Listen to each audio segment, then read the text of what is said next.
So good morning everyone, welcome to newspaper decoded. आज हम 23 अगस्त का द हिंदू न्यूज़पेपर देख लेते हैं। तो जो फर्स्ट न्यूज़ है यहाँ पर बेसिकली सुप्रीम कोर्ट ने जितनी भी पॉलिटिकल पार्टीज कंटेस्ट कर रही हैं बिहार इलेक्शन में, उनको बोला है कि वो हेल्प करें इलेक्शन कमीशन को, जितने भी नाम ड्राफ्ट इलेक्टोरल जो रोल है उससे जो एक्सक्लूड हुए हैं नाम, जिसमें 65 लाख वोटर्स के नाम एक्सक्लूड हुए हैं, तो वो हेल्प करे सारी पार्टीज मिलकर इलेक्शन कमीशन को, ताकि वो नाम इंक्लूड किए जा सके।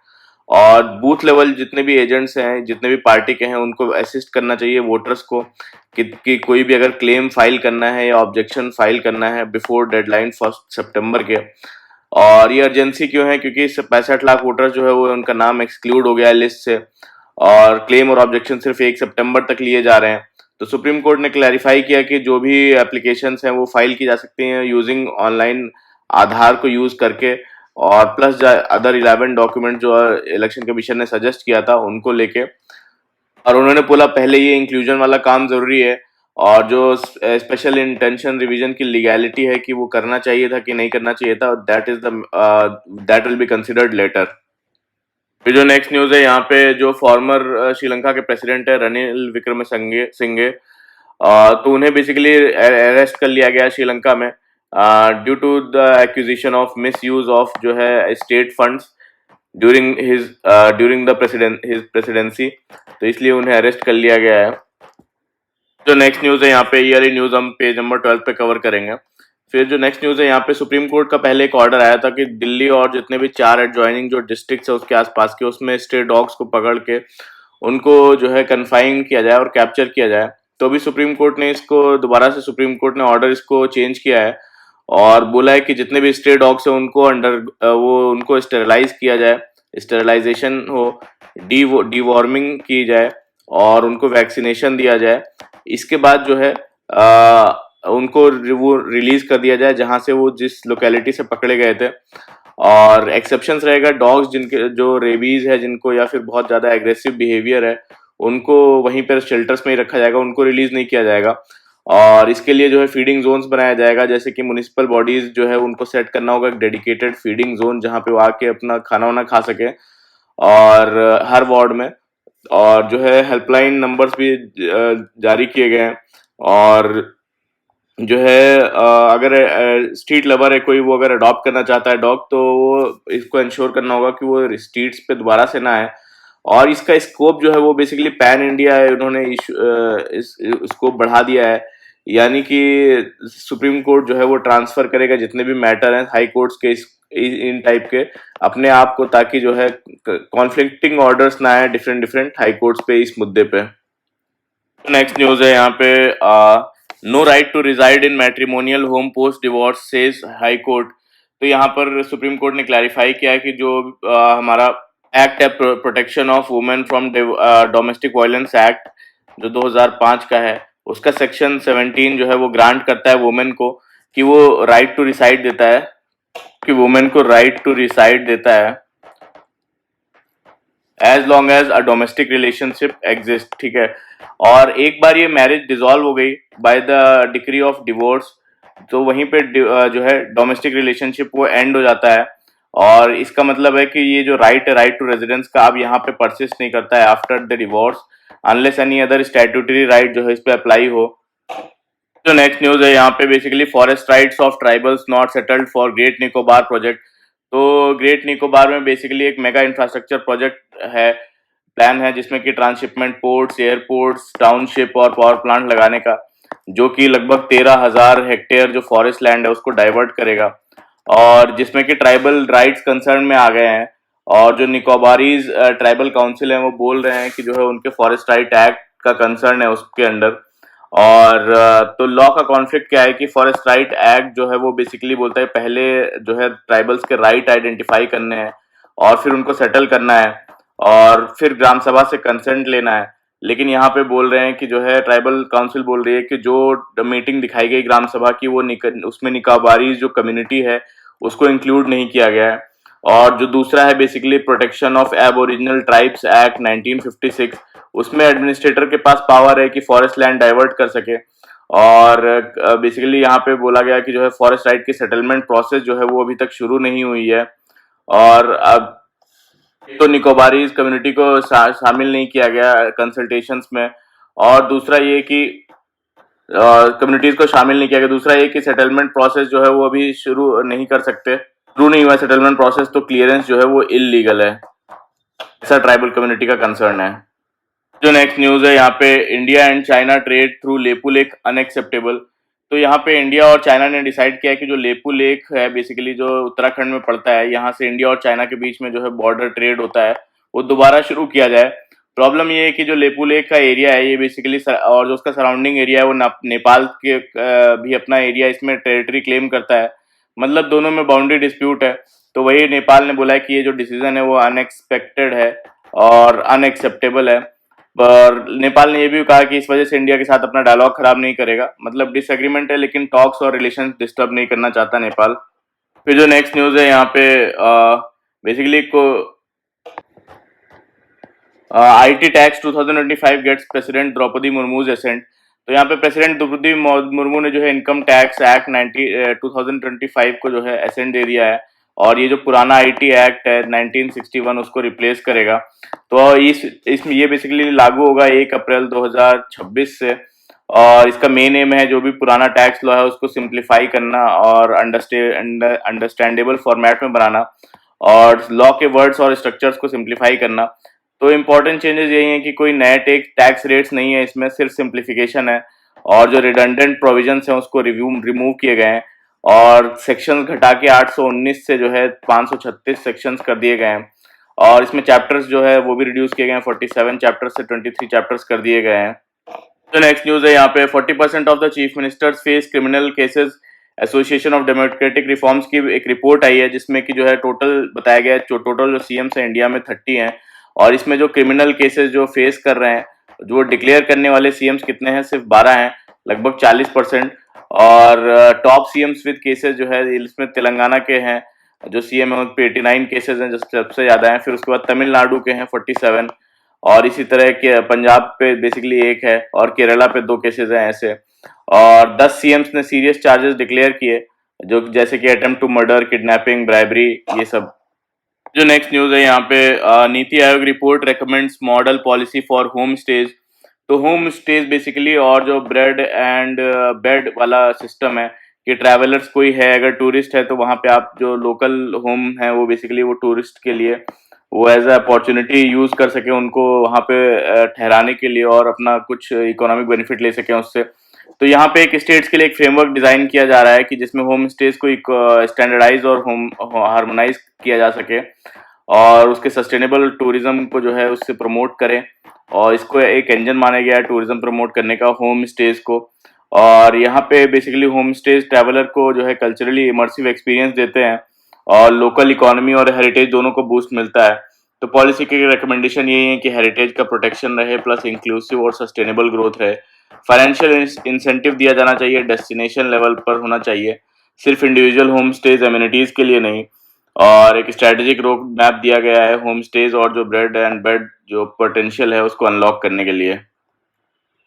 फिर जो नेक्स्ट न्यूज है यहाँ पे, draft UGC सर्कुलम puts focus on ancient wisdom. तो ये बेसिकली न्यूज यूजीसी का एक नया लर्निंग आउटकम ड्राफ्ट के बारे में है, जिसका नाम है learning outcome based on curriculum framework. तो इस फ्रेमवर्क में बेसिकली क्या हुआ है, ये रिलीज हुआ है, जो इसमें जो सब्जेक्ट्स कवर किए गए हैं, anthropology, chemistry, commerce, economics, geography, home science, mathematics, ऐसे कई सारे। तो इसमें होगा क्या कि जो इंडियन नॉलेज सिस्टम पर फोकस रहेगा, कि हर सब्जेक्ट में जो ट्रेडिशनल नॉलेज है उसको इंक्लूड करने पर जोर दिया जाएगा, और ये अभी ड्राफ्ट स्टेज में है, और सारे जो स्टेक होल्डर्स उनसे फीडबैक मांगा गया है। तो एग्जाम्पल्स बताते हैं, जैसे इंडियन नॉलेज सिस्टम का, जैसे केमिस्ट्री हो गया, तो केमिस्ट्री ऑफ अल्कोहलिक बेवरेज, जैसे कि इंडिया में कांजी का सिस्टम, महुआ, टॉडी जैसे ट्रेडिशनल जो फर्मेंटेड ड्रिंक्स है उनके केमिकल रिएक्शंस को पढ़ाया जाएगा। एटॉमिक स्ट्रक्चर में परमाणु का जो है कॉन्सेप्ट इंक्लूड करने की बात कर रहे हैं। कॉमर्स की बात करें तो जैसे कौटिल्य का अर्थशास्त्र है, उससे ट्रेड, गवर्नेंस और फाइनेंस के इंसाइट्स लिए जाएंगे। और इकोनॉमिक्स में जैसे कि धार्मिक थॉट्स के कॉन्सेप्ट हैं, वो सब वेल्थ और प्रॉस्पेरिटी के लिए, रोल ऑफ किंग क्या होता है इकोनॉमी में, है ना। और मैथमेटिक्स में जैसे मंडल ज्योमेट्री हो गया और यंत्राज हो गया, ये सारी चीजें जो एंशियंट चीजें हैं वो ऐड की जाएंगी। और जो एंथ्रोपोलॉजी में बेसिकली जो एंशियंट जो थिंकर्स हैं जैसे चरक हो गए, सुश्रुता हो गए, बुद्धा हो गए, महावीरा, इनके पर्सपेक्टिव और इनका रिलेशनशिप नेचर और कल्चर के साथ, ये सारा चीजें इसमें ट्रेडिशनल नॉलेज इसमें इंक्लूड करने की बात कर रहे हैं। नेक्स्ट न्यूज है यहाँ पे हमारे जो चीफ ऑफ डिफेंस स्टाफ हैं जनरल उपेंद्र द्विवेदी जी, ये बेसिकली नेक्स्ट वीक अल्जीरिया जा रहे हैं और ऑफिशियल विजिट पे, ताकि डिफेंस टाइज को बूस्ट किया जा सके। तो इनका मेन फोकस रहेगा मिलिट्री टाइज को स्ट्रेंथन करना, डिफेंस कैपेबिलिटी डेवलप करना और जो काउंटर टेररिज्म कॉपरेशन पे। तो नेक्स्ट न्यूज है यहाँ पे basically migration is essential to globalisation, Amartya Sen. तो माइग्रेशन बोला है कि उन्होंने हमेशा से ग्लोबल प्रोसेस का जो है इंजन रहा है प्रोग्रेस का। और एग्जांपल देते हैं जैसे ब्रह्मगुप्ता की जो मैथमेटिक्स बुक है वो 6 बार जो है अरेबिक में ट्रांसलेट हुई है। और नॉलेज एक्सचेंज पॉसिबल हुआ ड्यू टू जो है माइग्रेशन और इंटरेक्शन।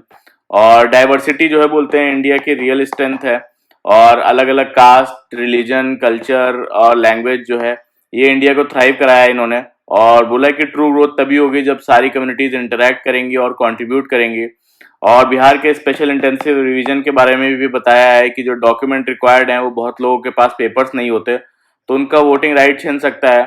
और ये कंसर्न ये है कि एक प्रॉब्लम सॉल्व करने के चक्कर में मल्टीपल प्रॉब्लम्स क्रिएट करेंगे। और लॉ और पॉलिसीज के बारे में बोला कि जो है लॉ और पॉलिसीज के बारे में कि उसका मोटो होना चाहिए कि ह्यूमन राइट्स फॉर ऑल, तो किसी भी बेसिस पर डिस्क्रिमिनेशन अवॉइड होना चाहिए। फिर जो नेक्स्ट है यहाँ पे आर्टिकल है India and China seem ready to put behind the memory of Galwan clashes. तो अभी रिसेंटली जो फॉरेन मिनिस्टर हैं चाइना के वैंग यी, उन्होंने इंडिया विजिट किया और इन मीटिंग हुई एक्सटर्नल अफेयर्स मिनिस्टर्स और पीएम मोदी के साथ। तो एग्रीमेंट्स बेसिकली हुए कई सारे कि बॉर्डर ट्रेड को रिज्यूम किया गया 3 पॉइंट्स पे, डायरेक्ट जो फ्लाइट्स हैं रीस्टार्ट हुई, कैलाश मानसरोवर यात्रा को जो है दोबारा से स्टार्ट किया गया, वीज़ा रिलैक्सेशन किए गए और कई सारे जो चाइनीज एक्सपोर्ट रेस्ट्रिक्शंस हैं वो लिफ्ट किए गए, जैसे कि रेयर अर्थ फर्टिलाइजर्स, इन सब पे बात हुई, बेसिकली लिफ्ट नहीं किए गए। और स्ट्रेटेजिक इश्यूज क्या क्या डिस्कस किए गए कि जो चाइना चाह रहा है कि जो इंडिया अपनी जो फॉरेन डायरेक्ट इन्वेस्टमेंट स्क्रूटनी है वो थोड़ी रिलैक्स करे, और लेकिन कोई क्लैरिटी नहीं है। और बॉर्डर रेजोल्यूशन के बारे में बोला कि 3,500 किलोमीटर की जो लाइन ऑफ एक्चुअल कंट्रोल है जो चाइना और इंडिया के बीच में है, वो 2005 का जो एग्रीमेंट है, एग्रीमेंट ऑन पॉलिटिकल पैरामीटर्स, उसका बेस बनाया जाए। और अजीत डोवल जी क्या करें, बॉर्डर्स क्वाइट हैं बट लॉन्ग टर्म इश्यूज जो है इसको शैडो करते रहेंगे। और जियोपॉलिटिकल कॉन्सिक्वेंसेस क्या है कि जो इनका जो रूट है वो बेसिकली दिल्ली से होके काबुल जा रहा है, जो कि बेल्ट एंड रोड इनिशिएटिव का एक्सटेंशन है वहाँ पे। और फिर उसके बाद में इस्लामाबाद, जो China Pakistan basically strategic talks भी यहाँ पे होने हैं। तो ये एक डायलेमा है। और चाइना जो है ओपनली पाकिस्तान को सपोर्ट कर रहा है on the issue of Pahalgam attack और ऑपरेशन सिंदूर के बाद। और चाइना के एम्बेसडर ने बेसिकली अपोज किया है जो इंडिया पर 50% टैरिफ लगाया गया है यूएस के द्वारा, और कहा कि जो है बेसिकली उन्होंने बोला कि जो है पाकिस्तान भी टेररिज्म का विक्टिम है, जो कि इंडिया के स्टैंड के से कंट्रास्ट रखता है।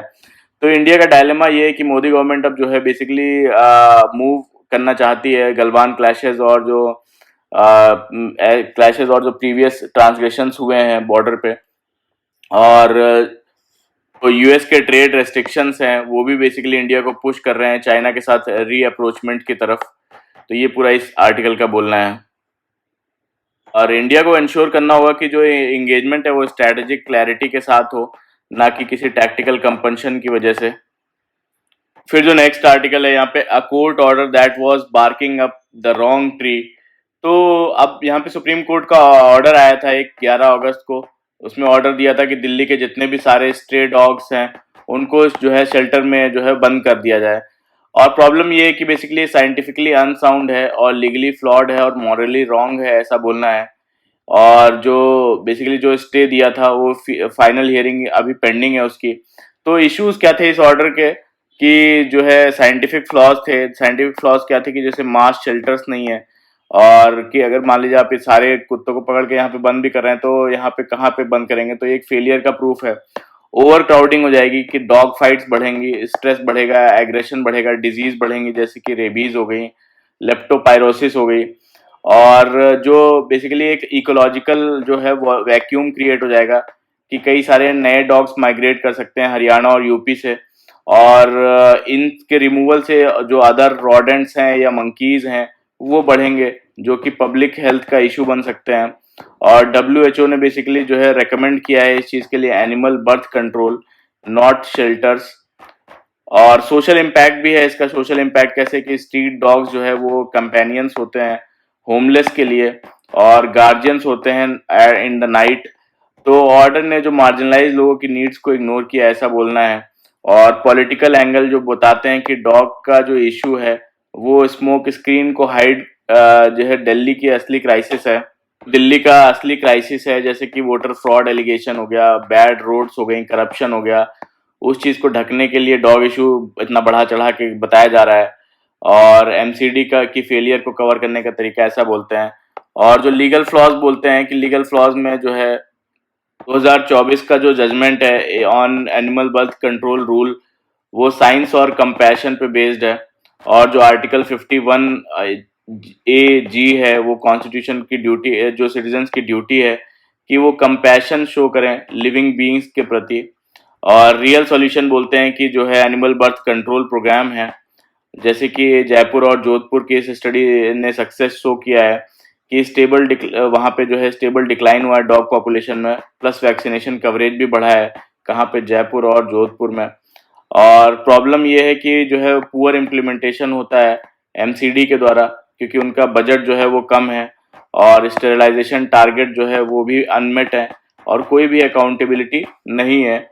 तो मास स्टेरिलाइजेशन प्लस वैक्सीनेशन ये प्रूवन है और ह्यूमेन है और साइंटिफिक सॉल्यूशन भी है, इस आर्टिकल में ये बोलते हैं।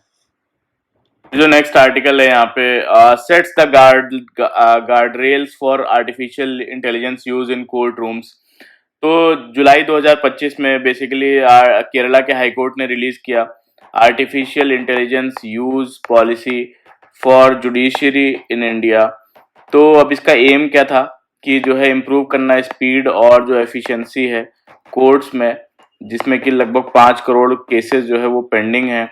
और टूल्स जो कि यूज़ कर सकते हैं AI बेस्ड जो ट्रांसलेशन है या ट्रांसक्रिप्शन है या डिफेक्ट इन आइडेंटिफिकेशन है, तो ये सारी चीज़ें जो है वो यूज़ कर सकते हैं। प्रॉब्लम्स क्या हैं? प्रॉब्लम्स ये हैं कि ट्रांसलेशन एरर्स हो सकते हैं कई सारे, और जैसे कि लीव्स ग्रांटेड को हॉलीडे अप्रूव्ड दिखा देना। हेलुसिनेशन यानी कि आर्टिफिशियल इंटेलिजेंस जो है खुद जो है कई बार इन्वेंट करता है वर्ड्स, नेम्स और लीगल रेफरेंस। सर्च इंजन बायस हो सकता है ना? सर्च इंजन बायस हो सकता है। फेक केस लॉज हो सकते हैं, यानी कि some legal AI models have cited जो है non existent judgements also. Oversimplification हो सकता है चीज़ों का, और डेटा रिस्क भी इंक्लूड है इसमें। तो चैलेंजेस क्या हैं इसके अडॉप्शन में? चैलेंजेस ये हैं कि इंफ्रास्ट्रक्चर का बहुत बड़ा गैप है, यानी कि इंटरनेट चाहिए, हार्डवेयर चाहिए डिस्ट्रिक्ट कोर्ट्स में। Lack of risk management framework in artificial intelligence procurement, dependence on private vendors पे डिपेंडेंट है विदाउट एनी सेफगार्ड्स। ठीक है, तो सजेस्ट क्या करते हैं, सॉल्यूशंस क्या सजेस्ट करते हैं इसमें कि जो है आर्टिफिशियल इंटेलिजेंस की लिटरेसी वो बढ़ानी पड़ेगी, यानी कि ट्रेन करना है जजेस को, लॉयर्स को, स्टाफ को कि कैसे आर्टिफिशियल इंटेलिजेंस वर्क करता है, उसकी लिमिट्स क्या हैं। ट्रांसपेरेंसी लानी होगी कि litigants should know if AI is used in their case, और ऑप्शन होना चाहिए कि जो है वो ऑप्ट आउट कर सके इससे। प्रोक्योरमेंट स्टैंडर्ड्स होने चाहिए, फ्रेमवर्क होना चाहिए टेस्ट करने का आर्टिफिशियल इंटेलिजेंस की रिलायबिलिटी, एक्सप्लेनेबिलिटी, ये सब चीज़ें। और टेक्नोलॉजी ऑफिसर्स जो है, जैसे कि सजेस्ट किया गया ई कोड प्रोजेक्ट फेज 3 में, court should have experts to evaluate artificial intelligence system. तो कोर मैसेज यही है कि artificial intelligence should not replace human reasoning in courts, और the ultimate purpose of artificial intelligence is justice is to serve people, not efficiency alone. फिर जो next है basically यहाँ पे OpenAI set to open office in New Delhi. तो OpenAI जो एक research और डेवलपमेंट कंपनी है आर्टिफिशियल इंटेलिजेंस में, और जो 2015 में एलॉन मस्क ने और सैम अल्टमैन ने मिलकर जो है शुरू किया है। तो उसका नया ऑफिस जो है दिल्ली में ओपन हो रहा है, और ये दिखाता है कि गवर्नमेंट ऑफ इंडिया का जो इंडिया AI मिशन है उसके लिए इम्पोर्टेंट है, जिसका गोल है इंडिया के लिए AI को डेवलप करना। जो नेक्स्ट न्यूज है यहाँ पे basically UN declares famine in Gaza, blames Israel for systematic aid obstruction. तो यूएन ने बेसिकली ऑफिशियली डिक्लेयर किया है कि जो गाजा में है वो फेमाइन आ गया है, यानी अकाल चल रहा है, और अराउंड जो है 5 लाख लोग जो है वो भुखमरी का शिकार हैं। अगर सिचुएशन नहीं बदली तो गाजा में लगभग 2/3 जो फेमाइन से इफेक्ट हो जाएंगे लोग, हिस्सा जो है। और यूएन कह रहा है कि जो है इजराइल जो भी एड्स है, यानी फूड है, मेडिसिन है, फ्यूल, पानी तक रोक रहा है, और कई महीनों से ऐसी वार्निंग आ रही थी और वो अब सच में जो है डिक्लेयर हो गया है। तो इजराइल ने इस चीज़ को रिपोर्ट को रिजेक्ट किया है और बोला कि हमास का प्रोपेगेंडा है। और यूएन ह्यूमन राइट्स चीफ ने बोला कि स्टारवेशन को एक जो है वॉर मेथड बनाना जो है वो एक वॉर क्राइम है। सीज फायर जो है वो होना जरूरी है, वरना इंसानियत के लिए ये अनबियरेबल ट्रेजेडी जो है वो बन जाएगी। फिर जो नेक्स्ट न्यूज है यहाँ पे, चाइना का जो फॉरेन मिनिस्टर है ये जो है पाकिस्तान आर्मी चीफ मुनीर से डिस्कस किया रीजनल सिक्योरिटी, काउंटर टेररिज्म पे। और डिस्कशन हुआ रीजनल सिक्योरिटी पे, counter terrorism, mutual interest issues पे। और China Pakistan all weather strategic partnership को और स्ट्रॉन्ग करना इसका एम था। और ये बेसिकली चाइना ने बोला कि पाकिस्तान की सॉवरेनिटी और जो डेवलपमेंट है उसको स्टेडफास्ट सपोर्ट करेगा वो। और तो बेसिकली यहाँ पे जो है एक ट्राइलेटरल मीटिंग हुई अफगानिस्तान, पाकिस्तान और चाइना के बीच में, जिसमें कि चाइना पाकिस्तान इकोनॉमिक कॉरिडोर को जो है काबुल तक एक्सटेंड करने पर डिस्कशन हुआ, जो कि एक इंडिया के लिए कंसर्न है कि चाइना पाकिस्तान इकोनॉमिक कॉरिडोर जो है बेसिकली ये जिंगजियांग प्रोविंस जो चाइना का है वहां से ग्वादर पोर्ट तक जाता है पाकिस्तान के, जो कि पाकिस्तान ऑक्युपाइड टेरिटरी से भी गुजरता है। तो इसलिए ये इंडिया के लिए भी एक कंसर्न है। जो नेक्स्ट न्यूज है यहाँ पे, China calls for regional solidarity ahead of Shanghai cooperation organisation summit in Tianjin. तो जो संघाई कोऑपरेशन ऑर्गेनाइजेशन की मीटिंग समिट होने वाली है 31 अगस्त से जो है 1 सितंबर तक तियानजिन चाइना में। और इसमें expected leaders PM Modi, Shahnawaz Sharif और व्लादिमीर पुतिन ये सब रहेंगे। तो इसका कोर मैसेज ये है कि रीजनल जो सॉलिडारिटी है वो ज़रूरी है, क्योंकि वर्ल्ड काफ़ी टर्बुलेंस में है, जैसे ट्रेड वॉर्स हो गए, कॉन्फ्लिक्ट्स हो गए, पावर पॉलिटिक्स हो गई। और समिट का फोकस रहेगा बेसिकली न्यू डेवलपमेंट मेजर्स पे, सिक्योरिटी मेंटेन करना, पीस और प्रॉस्पेरिटी को प्रमोट करना। और फिर उसके बाद में अब जो है यूएस का जो ट्रेड टैरिफ पॉलिसीज़ हैं उसमें अनसर्टेनिटीज़ दिख रही हैं, तो वो मेन डिस्कशन हो सकता है। तो अब जब इसकी मीटिंग होगी तब इसके आउटकम्स देखेंगे और ज़्यादा डिटेल में। तो ये था पूरा आज का हमारा द हिंदू का न्यूज़ डिस्कशन, जिसमें हमने सारी न्यूज़ को डिटेल में डिस्कस किया। तो अच्छा लगा हो तो प्लीज़ लाइक करिएगा, कमेंट करिएगा और सब्सक्राइब भी कर लीजिएगा मेरे channel. Thank you very much for the discussion.